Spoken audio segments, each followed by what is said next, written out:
Aujourd'hui, donc, Madame Afef Jazir va soutenir sa thèse intitulée donc, Dynamique des espaces périurbains au nord et à l'ouest de la ville du Bizerte, entre stratégie d'acteurs et enjeux territoriaux.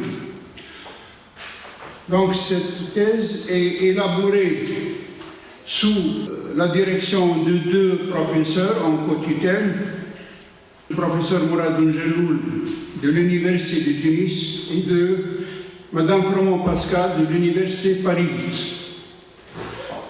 Les autres membres du jury sont M. Ali Ben Nasser, un premier rapporteur de l'Université de Saxe, M. Olivier Legroux de l'Université de Tours et M. Dominique Royou de l'Université de Poitiers. Et moi, je préside, ce jury de l'Université de Tunis. Maintenant, on va donner la parole à la candidate. Donc, vous avez entre 25 et 30 minutes pour nous présenter votre travail et les résultats de ce travail. À vous la parole, madame. Merci, bonjour à tous. Merci, monsieur le président. Merci, les honorables membres du jury. Aujourd'hui, je vous présente mon travail de recherche sous la direction de M. Mouradoun Jelloul et de Mme Pascal Froment. Dynamique des espaces périurbains au nord et à l'ouest de la ville du Bizerte entre stratégie d'acteurs et enjeux territoriaux. Tout d'abord, je vais commencer par le contexte général de l'étude. Le contexte général de l'étude, vu la croissance démographique de la ville du Bizerte qui a engendré une forte demande du sol urbain, ce qui a conduit la population à s'orienter vers des espaces plus éloignés, entraînant ainsi une perte des espaces agricoles et forestiers. Également la saturation de l'espace urbain du Bizerte, où la ville se développe essentiellement à nord et à l'ouest de la ville en raison de l'existence de réserves foncières importantes, dans le cadre d'un marché informel abordable pour les classes sociales diversifiées.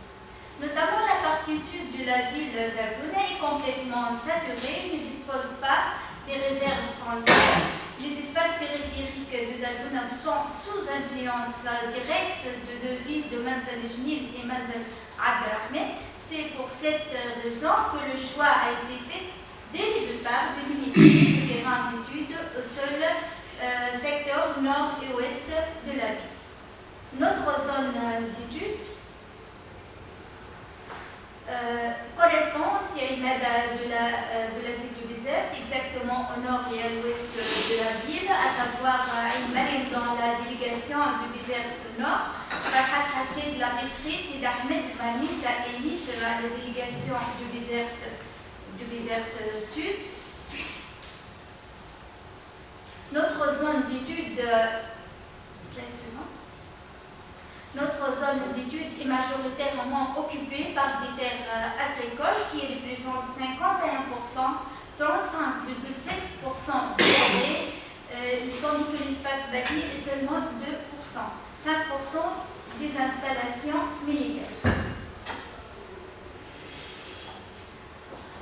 Notre objectif est d'analyser l'impact de la périurbanisation sur les dynamiques spatiales et le marché foncier. Deuxièmement, examiner les stratégies adoptées par les acteurs locaux et pour maîtriser une urbanisation rapide. Et troisièmement, étudier les politiques de réhabilitation urbaine et de préservation des espaces naturels. La problématique principale de ma thèse s'interroge sur dans quelle mesure la périurbanisation rencontrée dans les marges du Bizerte engendre-t-elle des transformations spatiales et socio-économiques, affectent l'environnement et met en péril du développement. Cette problématique principale décline deux axes. L'axe spatial et socio-économique. Il s'agit de voir comment les changements dans le mode de production foncière et les formes d'occupation d'un espace urbain impactent les dynamiques spatiales et socio-économiques. Le deuxième axe, c'est l'axe environnemental et de durabilité. Comment l'extension périurbaine impacte-t-elle l'environnement et la durabilité des espaces naturels et agricoles? Quels sont les défis et les opportunités pour la mise en place de pratiques de développement durable dans ce contexte de pression foncière accrue? Trois hypothèses émergent de ces problématiques. Premièrement, la densification croissante du désert restreint les espaces vides au centre, poussant l'expansion urbaine vers la périphérie, transformant les espaces alentours en nouveaux foyers urbains. Deuxième hypothèse, le développement informel du foncier s'étend dans les zones périurbaines, profitant du manque d'intervention des acteurs publics ou privés dans la promotion immobilière. Troisième hypothèse, l'urbanisation non réglementée risque de compromettre le développement durable, notamment en l'absence de moyens efficaces pour réguler l'urbanisme, mettant en danger les ressources naturelles et la qualité de vie des habitants. La méthodologie adoptée pour cette étude, premièrement, acquisition de données, cartographie, acquisition de données cartographiques, bibliographie variée, générale et spécifique, enquête et entretien intensif des données scientifiques. Deuxièmement, traitement de ces données, analyse statistique, analyse spatiale à travers le cycle et réalisation des bases de données. Enfin, pour aboutir à un texte bien rédigé et des cartes et des graphiques pertinentes.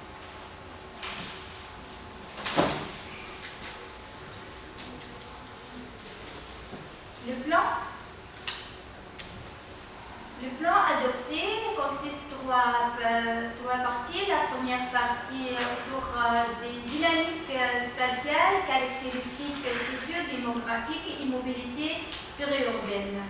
La deuxième partie s'est intéressée aux dynamiques foncières, enjeux, acteurs et stratégies. La dernière partie s'est focalisée sur les enjeux environnementaux et développement durable, gestion territoriale, réhabilitation et protection de l'environnement.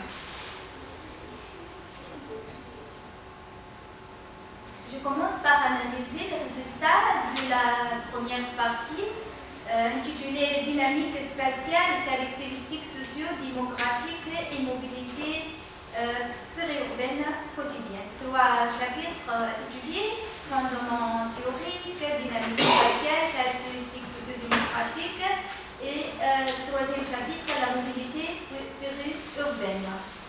La transformation de Bizerte, je commence par une vision générale de la ville de Bizerte. Bizerte a subi une transformation urbaine majeure avec la construction d'une ville moderne, ce qui est en rouge dans la carte, et distincte de la vieille ville arabe traditionnelle, ce qui est en orange. Donc, la croissance urbaine de Bizerte s'est manifestée à travers trois principales formes d'étalement ou d'extension. Tout d'abord, une expansion radio-concentrique centrée autour de la Médina et de la ville coloniale jusqu'à l'an 2000. Ensuite, post-2000, s'est déployée de manière linéaire tout au long des principaux axes routiers tels que le R11 et route locale 302. Parallèlement à une croissance ponctuelle s'est observée autour des villages historiques tels que Bni Meslam, Medine et Nazbour. L'évolution spatiale selon la densité des constructions On remarque entre 2004 et 2021, de nouveaux noyaux sont apparus, tels que la Imeda Farhat Hached et la pêcherie, qui sont devenus des principaux moteurs du développement, tandis que Ain Mariam a connu une expansion modérée. Les villages anciens, Bni Meslam et Netlil, ont vu une augmentation de construction et l'émergence de noyaux de concentration, bien que leur connectivité demeure limitée. En contraste à cela, Hisher, Kasr Khrouf, Talla et Bouzeria forment un triangle marqué par une croissance lente, voire stagnante. La structuration spatiale se décline en 4 catégories. Selon cette carte, la première catégorie concerne un tissu urbain dense et continu, relié directement à la ville de Bézère par des routes principales à la Lance, qui s'étend vers le Brésil. Comme vous voyez dans la carte, la première couronne, un tissu urbain dense et continu de la pêcherie Farhat Hached. Deuxième catégorie, noyaux urbains ponctuels, représentés par des villages historiques comme Meslam El Medlin et Sid Ahmed. Troisième catégorie, des zones périphériques lentes, telles que Bniouville, Gasra Lachhab, Bniouf, Ain Fawar, etc., caractérisées par une faible densité de population et une croissance modérée. La quatrième catégorie, ce qui est en bleu dans la carte, ce sont des noyaux isolés et stagnants, tels que Radunkel, Douar Jafar, Béchater, qui sont caractérisés par un bâti non groupé et dispersé, isolé géographiquement et limité dans l'œuvre de développement et de leur éloignement des principaux routiers. Dans notre zone d'étude, on remarque une évolution démographique importante entre 2004 et 2014, avec des nuances remarquables entre les secteurs.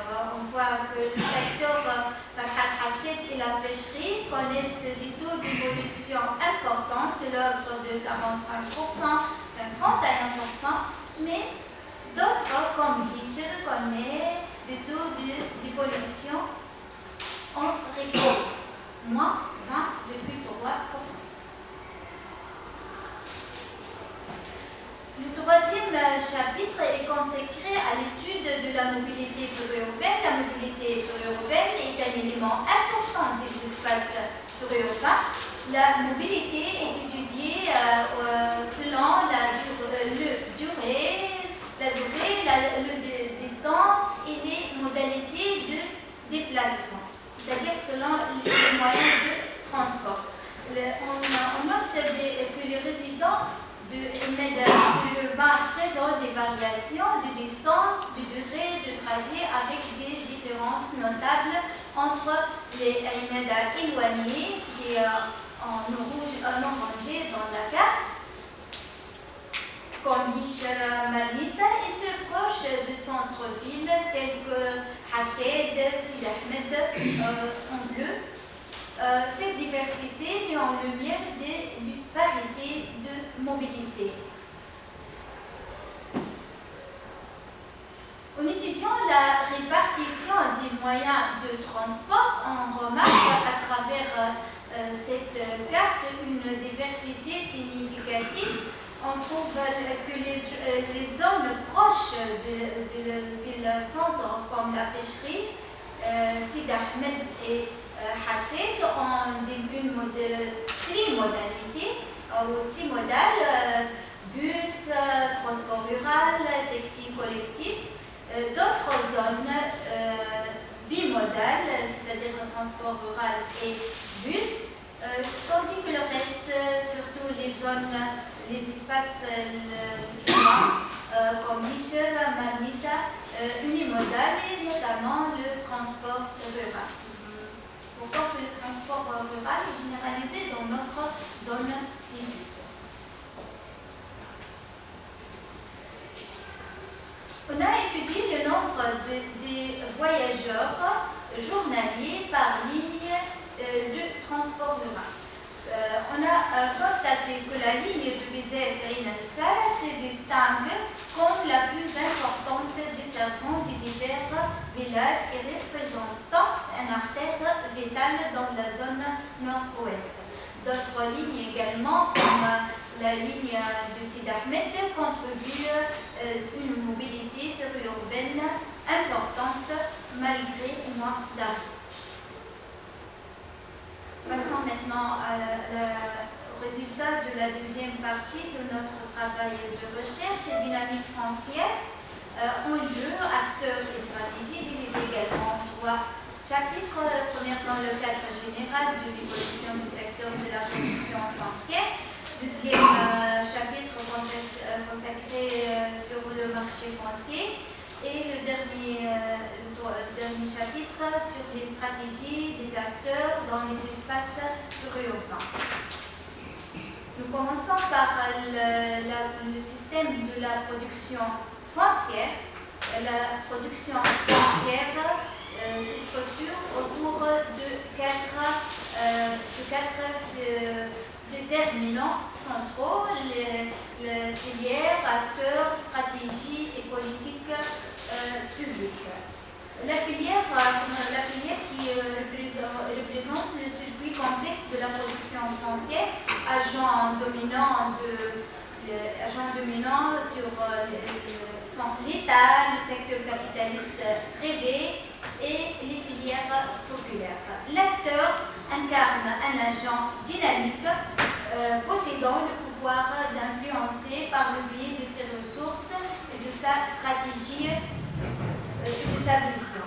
La stratégie, une intention délibérée des différents acteurs, enfin la politique publique, s'articule autour de l'idée de l'action publique, ces politiques gouvernementales établissant des régulations sociales en combinant l'action publique à la gouvernance.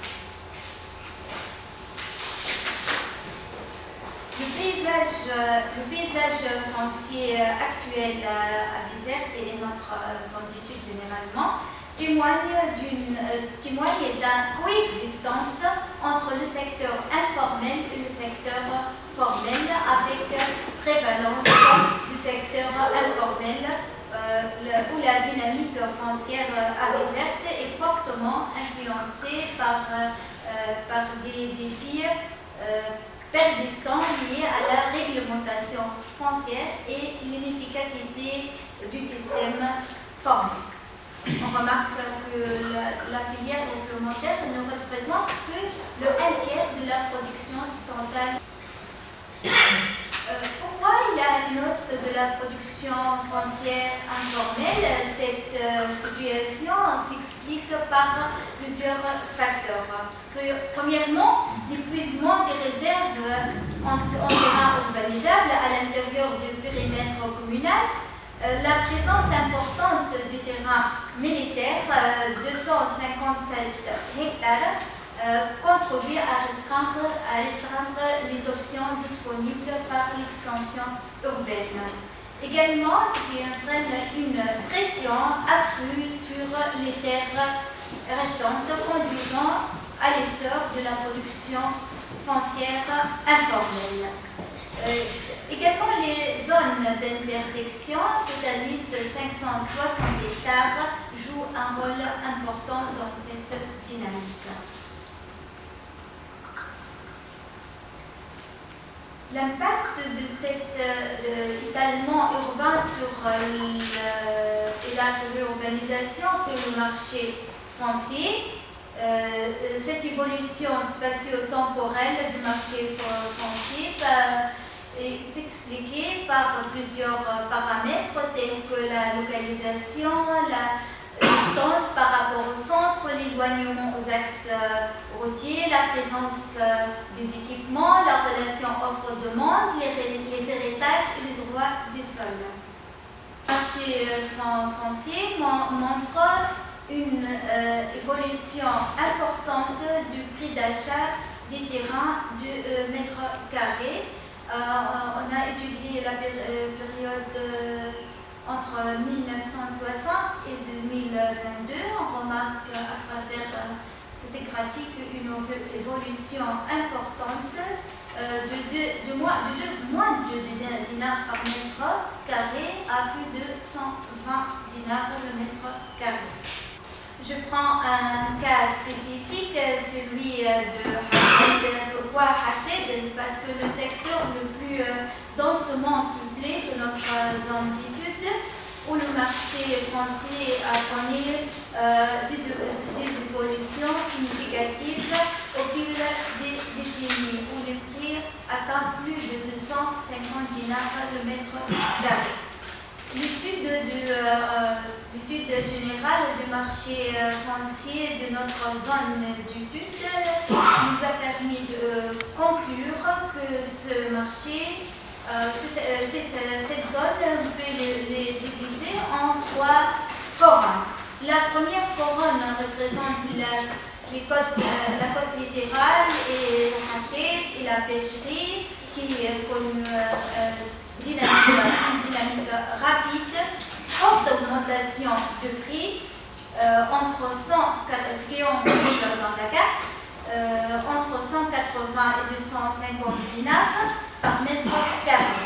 On peut expliquer ça par le paysage côtier, varié, accessibilité remarquable et la présence des services diversifiés. La deuxième couronne, celle de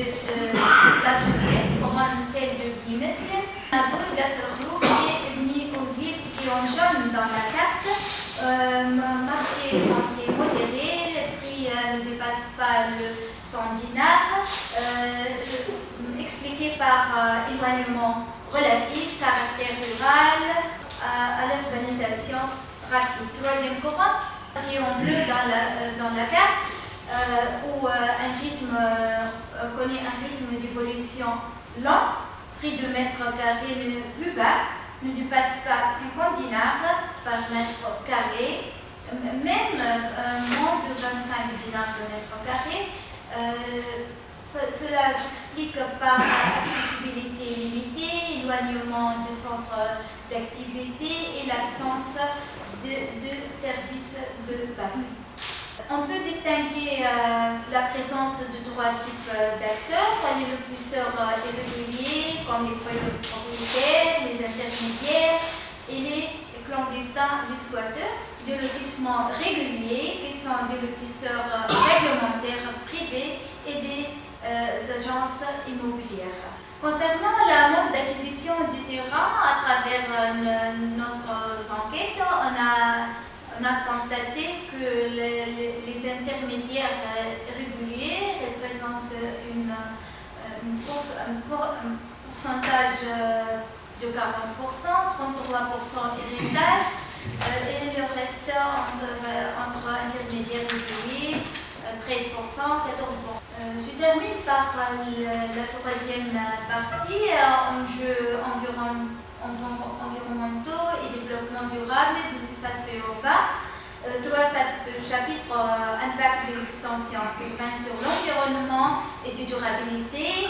Deuxièmement, le cadre législatif et institutionnel de protection et d'aménagement. Et les stratégies et mesures pour la réhabilitation et la protection des espaces urbains. On remarque une importance des forêts urbaines et périurbaines.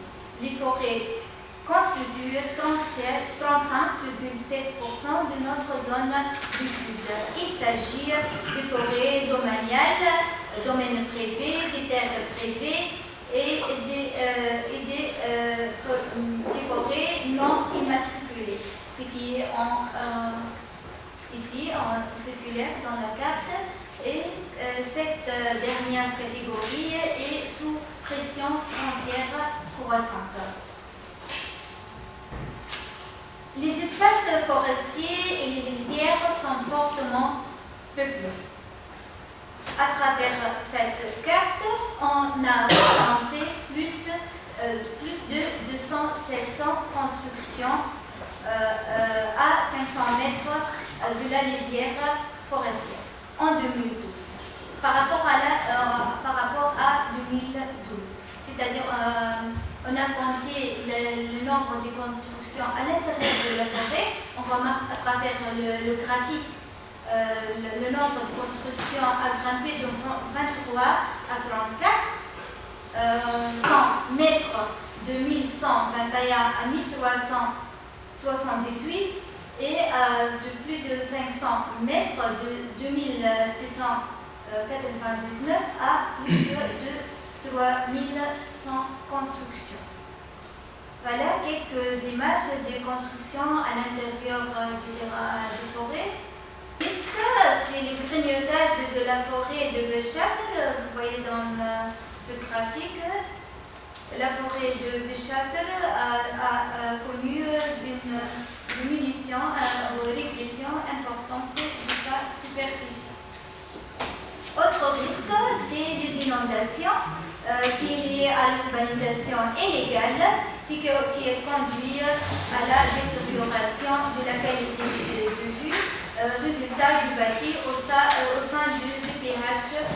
L'exemple, c'est les inondations de Hached en août 2018. Le dernier chapitre de notre troisième partie, c'est le cadre législatif et institutionnel pour protection et aménagement de l'espace.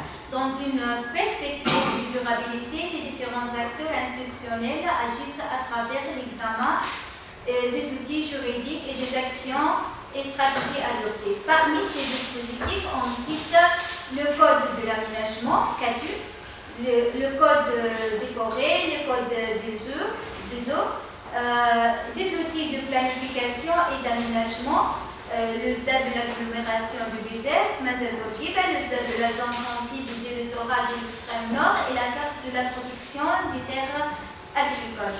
Le phénomène de l'étalement urbain, avec toutes les conséquences négatives qu'il a engendré, impose à l'État la mise en place des politiques publiques. Les actions visent à s'adapter à l'évolution spontanée, intégrer ces quartiers dans la ville, transformation de ces espaces informels en espaces informels. Ces actions sont à la charge de réhabilitation et rénovation urbaine. On a trois exemples de la réhabilitation du secteur Hached qui vise à améliorer les conditions de vie des habitants à travers la mise en place de communautés de base comme la voirie, l'assainissement, le drainage des eaux pluviales, l'éclairage public et les loisirs pour les jeunes. Comme conclusion, la production foncière à Bizerte est façonnée par une interaction complexe entre les acteurs légaux et illégaux, publics et privés, influençant l'évolution urbaine. Les dynamiques complexes engendrent un écart entre l'offre légale du terrain et demande croissante, donnant à des acteurs illégaux pratiquant des lotissements informels, accentuant les problèmes socio-économiques. Troisième conclusion, le marché foncier informel touche les classes défavorisées et diversifiées, aggrave les défis liés à l'urbanisme, l'habitat, l'accès à l'eau, l'électricité, nécessitant des régulations efficaces pour un développement durable. Je termine par des perspectives de recherche, alors que l'importance d'une mise en œuvre efficace des outils d'urbanisme et des mesures environnementales s'impose. Le contexte devient propice à l'introduction de grands projets infrastructurels. L'émergence d'un projet comme celui du pont fixe de Bizerte prend tout son sens. Un tel projet est susceptible d'accélérer l'intégration de ces espaces en mutation, voire de redéfinir la hiérarchie urbaine et rurale existante, en les rapprochant du cœur dynamique de Bizerte. Dans ce contexte, quelques interrogations émergent. La réalisation du pont du Bizerte entraîne-t-elle une révalorisation du marché foncier urbain? Quelle sera la place des quartiers informels dans ce nouvel agencement urbain conduit par le pont et comment leur intégration sera-t-elle envisagée pour les incarner pleinement dans la dynamique économique et urbaine de la ville? Voilà, je vous remercie tous. Merci pour de votre attention. Merci, Madame, pour cet exposé clair et net, bien documenté, donc avec des illustrations, une approche méthodologique de présentation très respectée. Donc, moi, ce qui m'a attiré dans votre exposé, c'est que vous n'êtes pas attaché à vos feuilles. Ça, c'est dû à votre compétence pédagogique et expérience dans le domaine de l'enseignement. Premièrement, c'est une thèse qui a été faite dans le cadre d'une co-tutelle entre l'Université de Tunis et l'Université Paris 8, lorsqu'on avait des échanges dans le cadre du programme Erasmus+. Et d'ailleurs, Afef Jazili a eu cette opportunité de profiter d'un séjour scientifique durant un semestre dans le cadre du programme Erasmus+, durant sa première année de thèse de doctorat, ce qui lui a permis évidemment de profiter de l'encadrement direct de Madame Pascal dans le cadre du laboratoire LADIS et de profiter de son séjour pour surtout faire une étude et d'approfondir sa recherche conceptuelle et méthodologique. Je voudrais aussi profiter de l'occasion pour remercier mes collègues que j'ai sollicités, moi et Pascal, pour faire partie de ce jury. Et je remercie Olivier d'avoir accepté, et Ali Bnassr, mon collègue Ali, d'avoir accepté d'être rapporteur. Et surtout, je veux remercier Dominique Royot, que j'ai sollicité, moi et Pascal, au dernier moment, et il a accepté volontiers de faire partie de ce jury. Et bien sûr, évidemment, je remercie aussi le président, aussi mon collègue Sadir Fezaï, qui a accepté donc de faire partie et de présider ce jury. Voilà.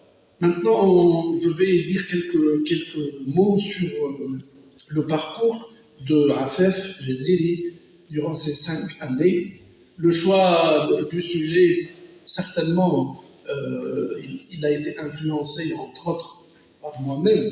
Je suis très content que Afef a accepté de travailler sur Bizerte, mon terrain de recherche que j'ai fait, que ce soit dans le cadre de ma thèse de doctorat ou par la suite dans le cadre de mon habilitation.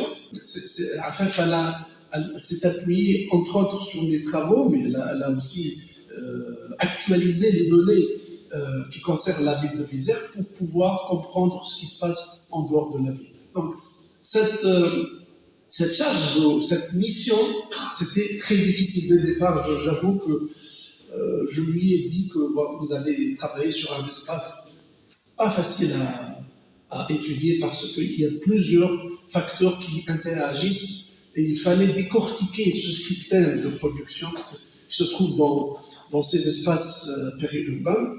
Donc, elle a fait beaucoup de travail de terrain, elle a fait un travail très méticuleux d'enquête, d'interview, de visite, peut-être aussi le fait qu'elle soit enseignante et comme par hasard, une bonne partie de ses élèves habitaient dans ces espaces-là. Donc ça lui a facilité un tout petit peu le travail d'enquête. Elle a eu cet appui de ses collègues enseignants et élèves. Et en partie, donc, ça l'a aidé un peu à comprendre ce qui se passe. On a essayé de travailler donc sur ces espaces périurbains. Un des problèmes qu'on a vraiment trouvé, et moi-même, au départ, je n'avais pas une solution miracle pour cette question, c'était la délimitation de l'espace périurbain. C'est un des problèmes épineux. Comment faire pour délimiter ces espaces? Donc, c'était pas possible dès le départ de prendre un choix. Donc, on a commencé à travailler et l'option que j'ai proposée à AFEF, c'est de prendre le secteur en tant que circonscription administrative de l'État comme unité de base pour son travail. Donc, et on sait très bien qu'un secteur administratif, c'est pas un secteur géographique. Donc, certains secteurs, on trouve ils sont intégrés dans la ville en partie, mais dans d'autres parties, il s'agit d'espaces périurbains. Mais d'autres secteurs sont totalement des espaces périurbains. Donc, il y avait un choix à faire. On a fait ce choix-là. On n'avait pas d'autre alternative. On a fait ce choix de choisir la INADA, le secteur, en tant qu'unité. Il fallait se baser sur ça. Et c'est là le problème, parce que pour certains secteurs, il y avait les 3/4 urbains et le 1/4 seulement périurbain. D'autres, le contraire. Et certains, la totalité sont des espaces périurbains. Donc, au niveau statistique, ça lui a posé quelques soucis pour vraiment quantifier, mais bon, elle a trouvé la solution dans le cadre des enquêtes qu'elle a fait. Mais moi, je pose la question, je considère que c'est une question qui se pose pour l'ensemble des villes tunisiennes. Ce n'est pas spécifique à Bizerte. Le travail de ça c'était un des problématiques.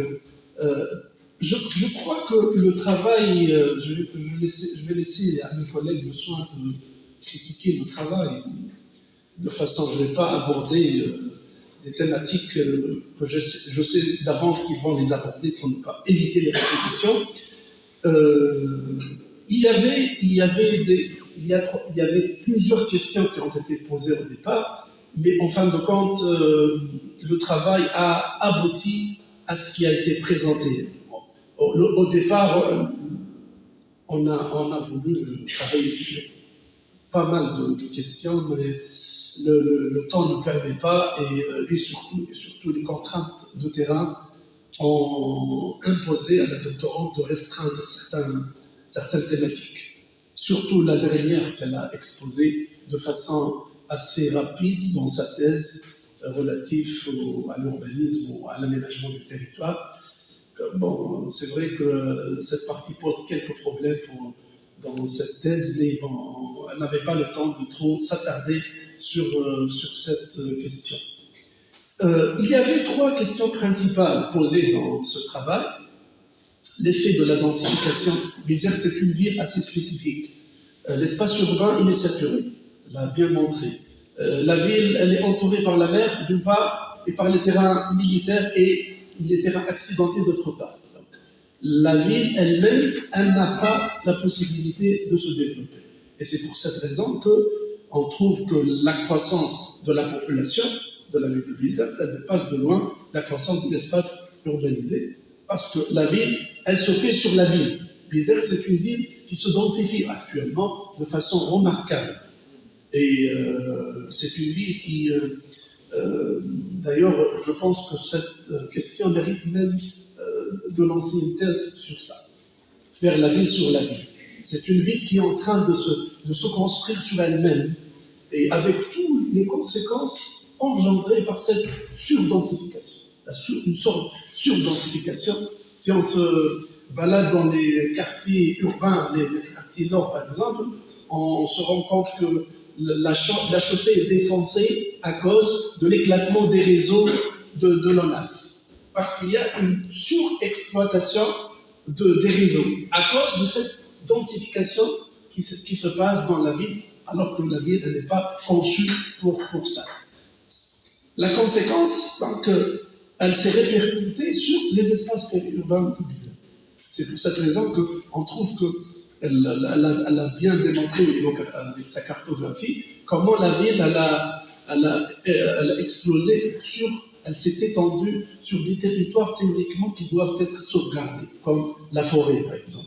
Donc, une des problématiques qui se posent pour la ville de Bizerte, c'est cette périurbanisation sur des terrains interdits à l'urbanisation, comme les forêts.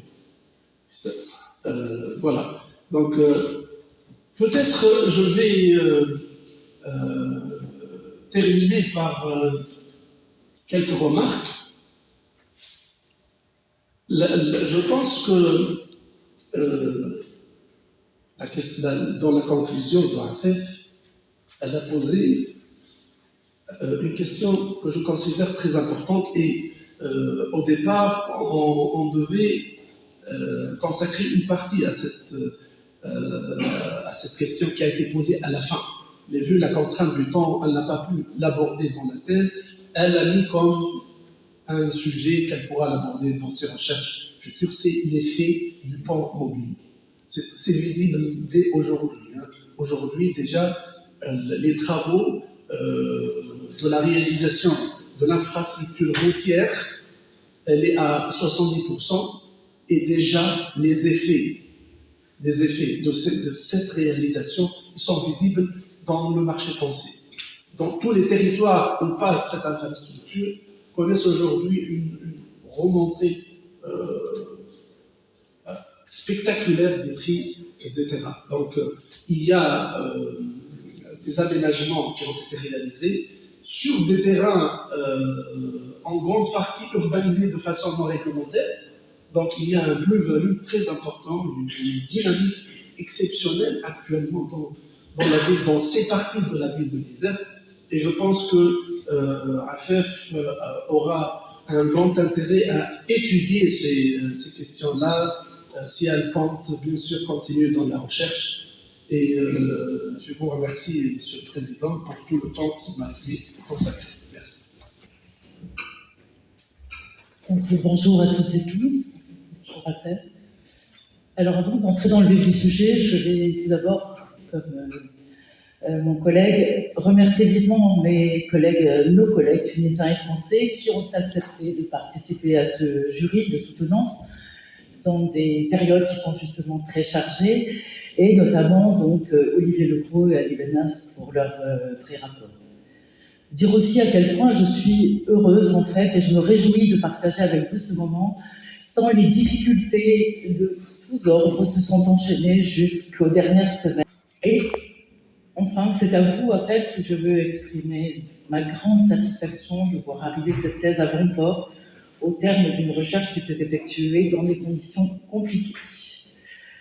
Cette thèse est tout d'abord l'aboutissement d'un parcours de géographe accompli, on va dire, tant sur le plan théorique que méthodologique, et elle se situe dans le sillage donc, de votre mémoire de M2 effectuée là sous la direction donc, de Mourad Benjelloul à l'Université de Tunis. Et c'est aussi le fruit d'une collaboration institutionnelle, je n'y insisterai pas vu que mon collègue l'a mentionné déjà, entre le département justement de l'Université de Paris 8, le département sciences sociales des mondes méditerranéens, et l'Université donc de Tunis, notamment la faculté des sciences humaines et sociales, une co-tutelle qui a été formalisée en 2019.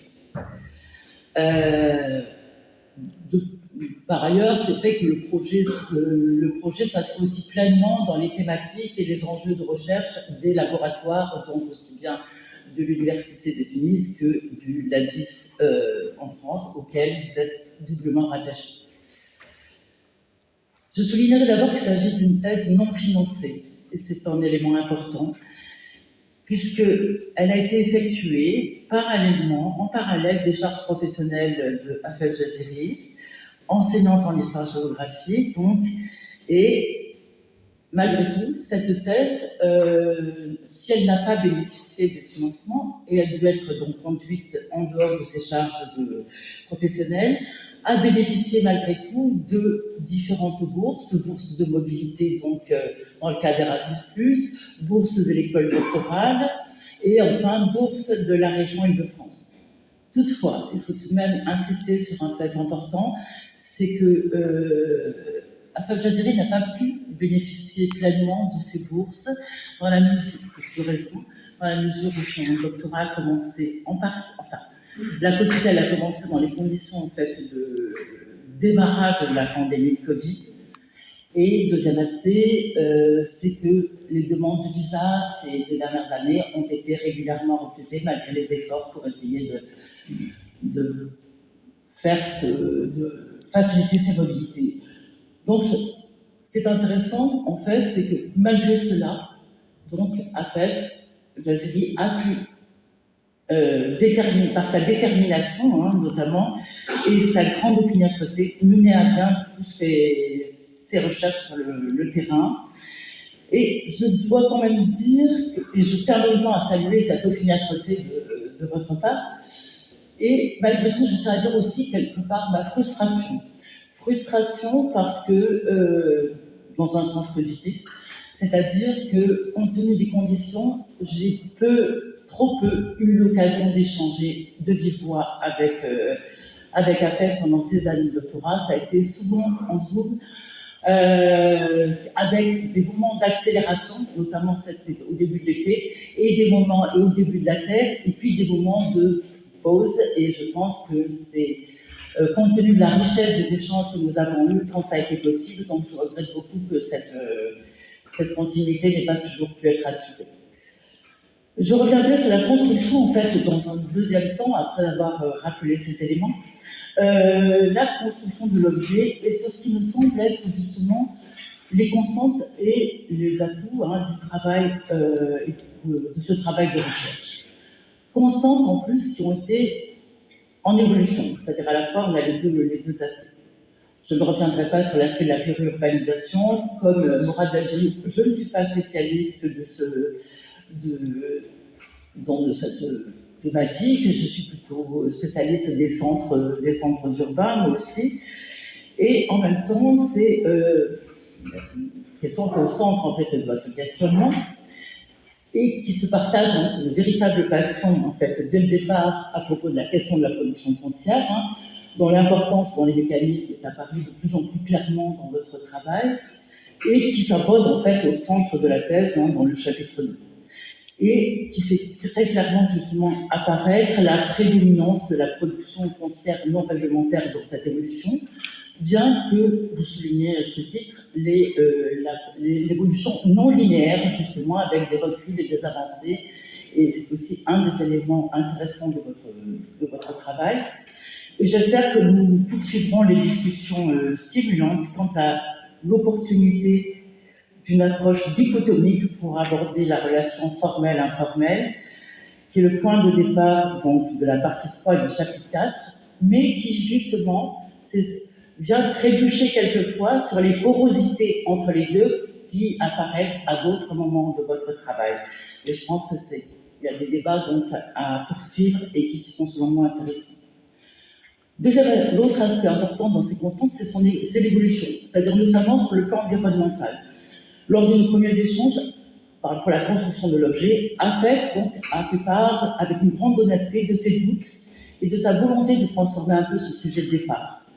Et notamment, elle ne se sentait pas tout à fait à l'aise ou convaincue par le premier libellé déposé, et en partie parce que beaucoup de choses avaient déjà été écrites sur cet aspect de la périurbanisation, et elle a souhaité justement y ajouter la dimension environnementale qui fait l'objet d'une grande partie de la dernière partie de son mémoire de thèse, et qui sont en lien évidemment avec les dynamiques de périurbanisation. Lui tenait particulièrement à cœur justement la question de la crise des espaces, de la vulnérabilité environnementale, des espaces sensibles, de la pression sur les forêts, etc.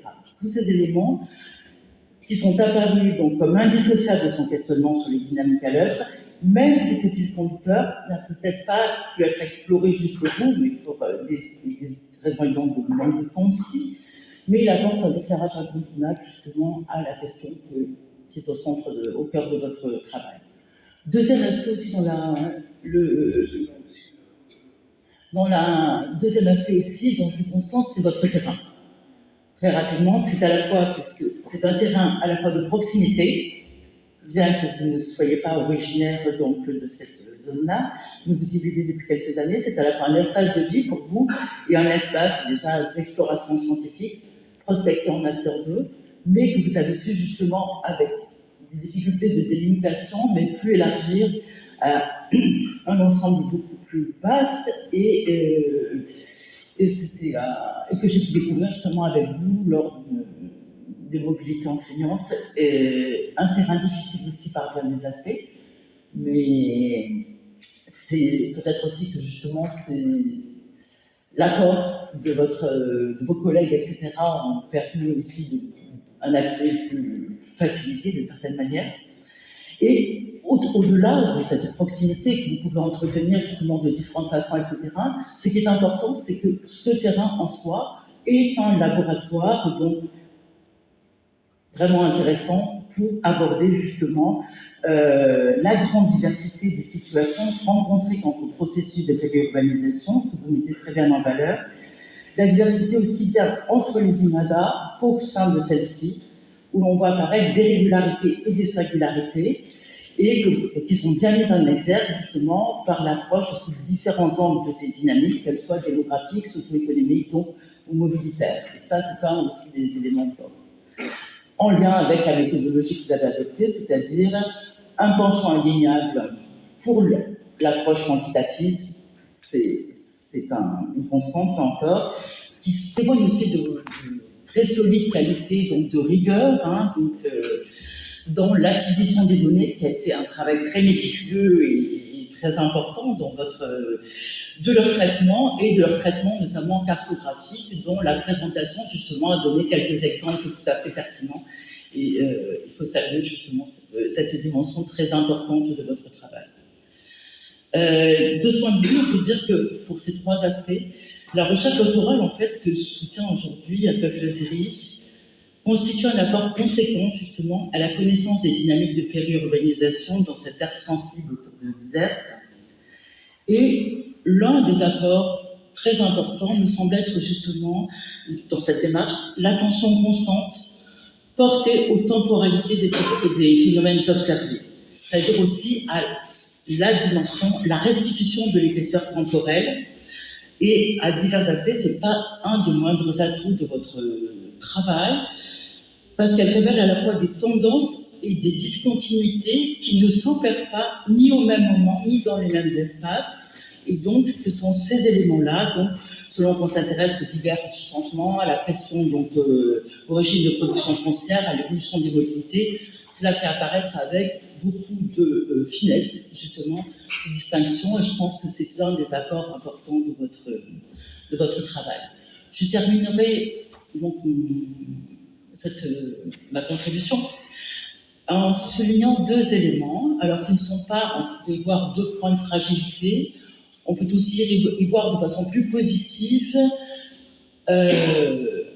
puisque toute thèse est un chantier, il n'est jamais complètement achevé, des pistes pour vos travaux de postdoctorat, donc de l'après.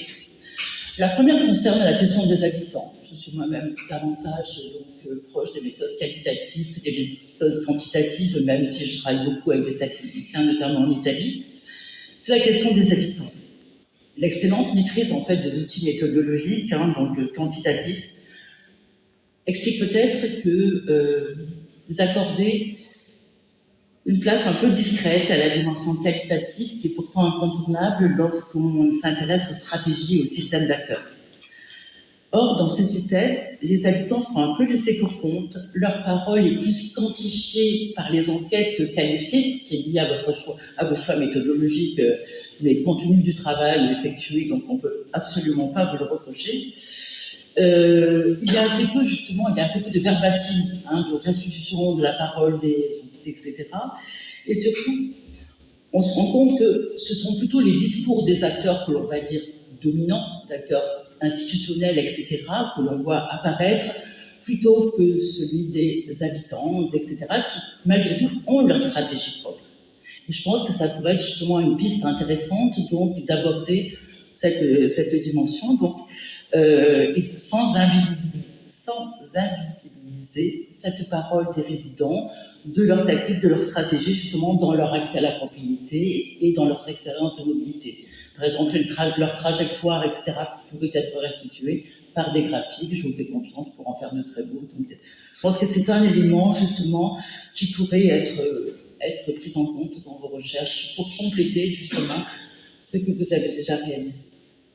Dernière chose, et j'arrêterai là-dessus, on en a déjà parlé, c'est la question de l'ouverture, justement, par la comparaison avec d'autres terrains au Maghreb, mais je pense aussi, évidemment, à d'autres terrains qui ont été très explorés de ce point de vue, des villes, donc, les études donc, urbaines, donc, en Amérique latine ou en Afrique, etc., où là, je pense qu'il y aurait véritablement des matières à comparaison qui vous permettraient, qui donneraient de l'ampleur, en fait, à votre gros travail, et pour sortir de la monographie et la mettre en perspective avec d'autres éléments et travailler cet aspect-là. Mais c'est justement le projet que vous pouvez aussi développer après ça dans les perspectives que vous avez évoquées.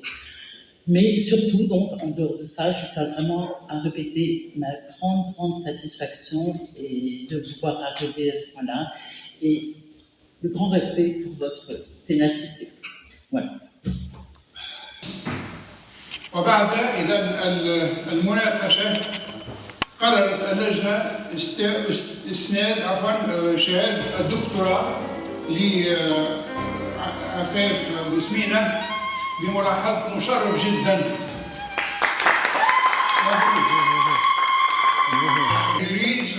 Qui est mis d'accord d'accorder donc le diplôme de doctorat à Madame Afaf Bousmina avec la mention très honorable. Félicitations.